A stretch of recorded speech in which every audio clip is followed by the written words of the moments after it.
when owning the car was harder than driving it. At first glance, it seemed perfect, powerful, desirable, and engineered before without effort. Yet the real challenge didn't begin when the engine started. It began the moment ownership became reality. What made this car infamous wasn't how it behaved on the road, but how relentlessly it tested patience, discipline, and commitment long after the driving excitement faded.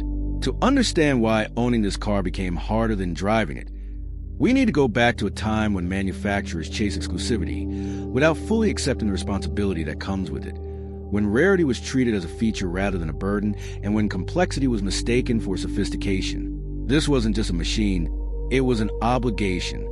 Driving it felt surprisingly manageable. Power delivery was refined. Handling was confidence-inspiring. Performance came easily once moving.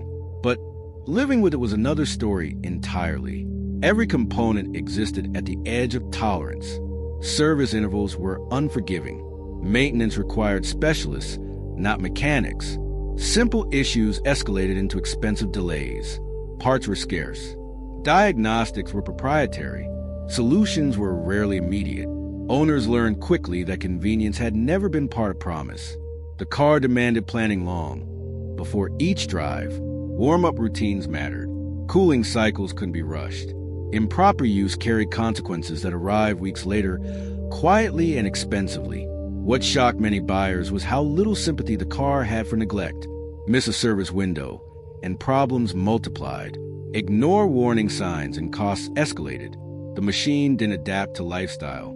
Lifestyle had to adapt to the machine. Forums filled with stories not about speed, but about logistics, transportation to authorized senders, weeks without updates, bills that exceeded expectations.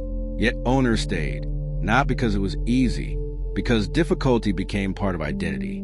Owning the car became a commitment rather than a convenience, a constant negotiation between passion and patience, where every mile felt earned not through skill alone, but through responsibility exercised off the road.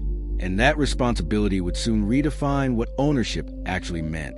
Because for this car, the hardest part was never driving it. It was living up to it. As months turned into years, the true weight of ownership revealed itself in quiet, unglamorous moments that never appeared in brochures or launch videos, because the real challenge wasn't dramatic failure, but constant vigilance. Owning this car meant thinking ahead at all times, planning routes around service availability, monitoring temperatures obsessively, and learning to interpret small changes in sound, vibration, or behavior as early warnings rather than inconveniences. The car demanded attention even when it stood still. Battery tenders became routine. Fluids were checked compulsively. Storage conditions mattered more than mileage. Owners discovered that driving less did not mean maintaining less. In some cases, it meant more. Seals aged. Electronics required updates. Systems disliked inactivity as much as abuse. What surprised many was how emotionally taxing this became. Not fear of driving, fear of neglect. Every spontaneous decision carried risk. A long trip required preparation. A short drive raised questions. Was the car warm enough? Was it cool enough? Was everything ready? The ownership experience slowly shifted from enjoyment to stewardship. Communities formed around survival strategies rather than enthusiasm. Which technicians to trust, which warnings to ignore, which noises mattered. Pride came not from mileage, but from endurance. Manufacturers framed this as exclusivity. Owners experienced it as obligation. The car didn't tolerate casual ownership. It punished assumption. It rewarded discipline. Some sold it quietly, relieved to return to machines that asked less. Others stayed, bound by identity, convinced that difficulty was proof of authenticity. For those who remained, ownership became a test of character rather than resources. Patience mattered more than money. Attention mattered more than excitement. The car had stopped being transportation. It had become a responsibility that followed owners everywhere. And that responsibility carried a question few had expected. Was the experience still worth it when the hardest work happened off the road?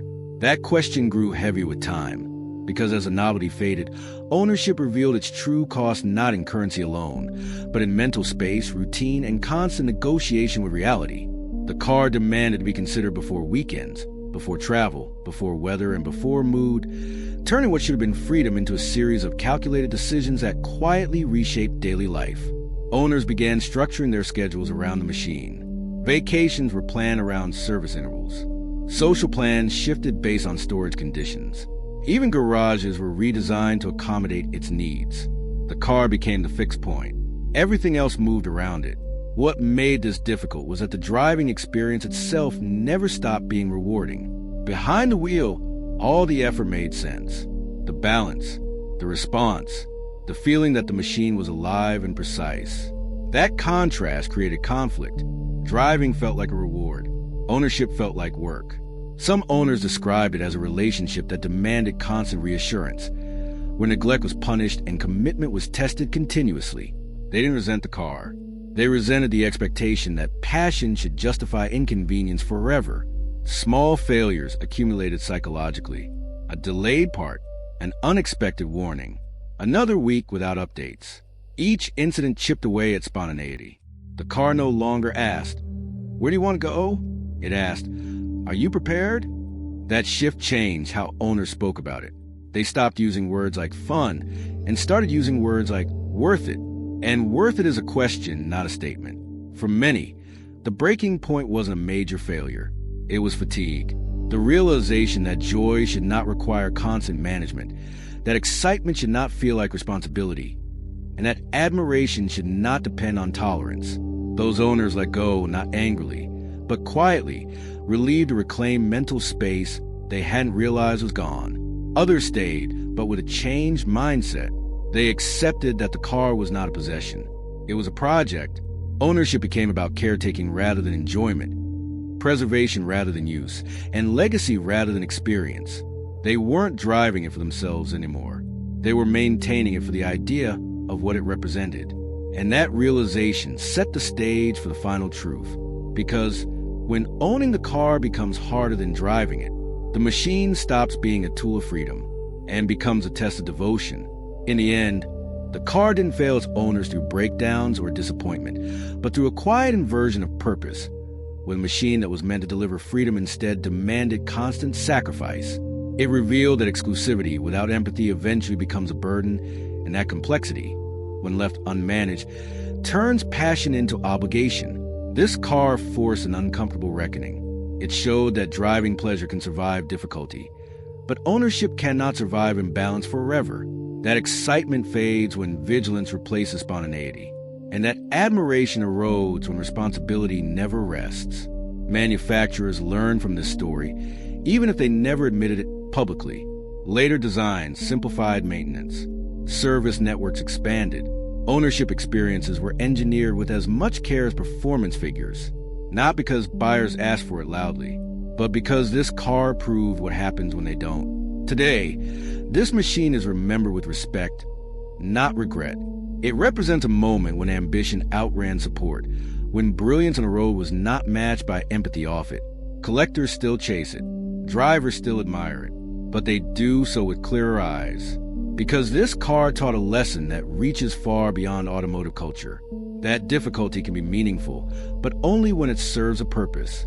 That ownership should enhance life, not dominate it. And that true performance is not just about how a machine moves, but about how it fits into the human world around it. When owning the car becomes harder than driving it, the question is no longer how fast it goes. The question is why we keep it. Sometimes the smallest shift in perspective becomes the beginning of a new future. When